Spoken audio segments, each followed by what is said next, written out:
Next question, தமிழக முதல்வர் அறிவித்த 2024 மற்றும் 25ஆம் ஆண்டிற்கான கலைஞர் நினைவு கலைத்துறை வித்தகர் விருது யாருக்கு வழங்கப்படுகிறது? 2024ஆம் ஆண்டுக்கான விருது பழம்பெரும் நடிகை எம்.என். ராஜம் மற்றும் 2025ஆம் ஆண்டுக்கான விருது பழம்பெரும் இயக்குனர் எஸ்.பி. முத்துராமன் அவர்களுக்கு.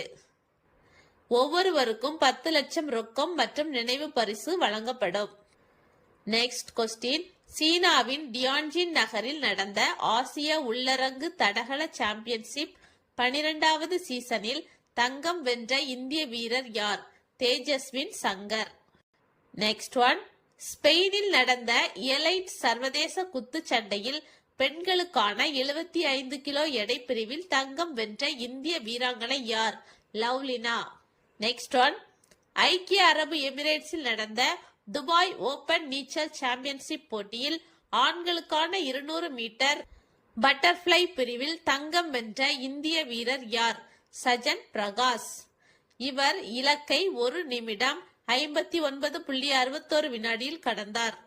நெக்ஸ்ட் ஒன், மணிப்பூரில் குக்கி நாகா பிரிவினரிடையே ஏற்பட்ட மோதல் காரணமாக உக்ரூல் மாவட்டத்தில் 163 தடை உத்தரவு பிறப்பிக்கப்பட்டுள்ளது.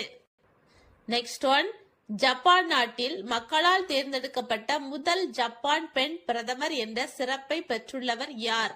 Sanae Takaichi. இவர் ஆளும் கட்சியான எல்டிபி கட்சியை சேர்ந்தவர்.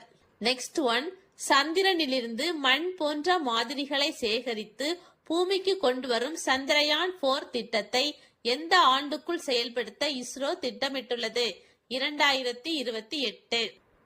நெக்ஸ்ட் ஒன், 2026ஆம் ஆண்டுக்கான விங்ஸ் இந்தியா விருதுகளில் ஆண்டின் சிறந்த விமான நிலையமாக தேர்வு செய்யப்பட்டது எது? டெல்லி சர்வதேச விமான நிலையம். நெக்ஸ்ட் ஒன், மணிப்பூரின் முதல் பெண் துணை முதல்வராக நியமிக்கப்பட்டுள்ளவர் யார்?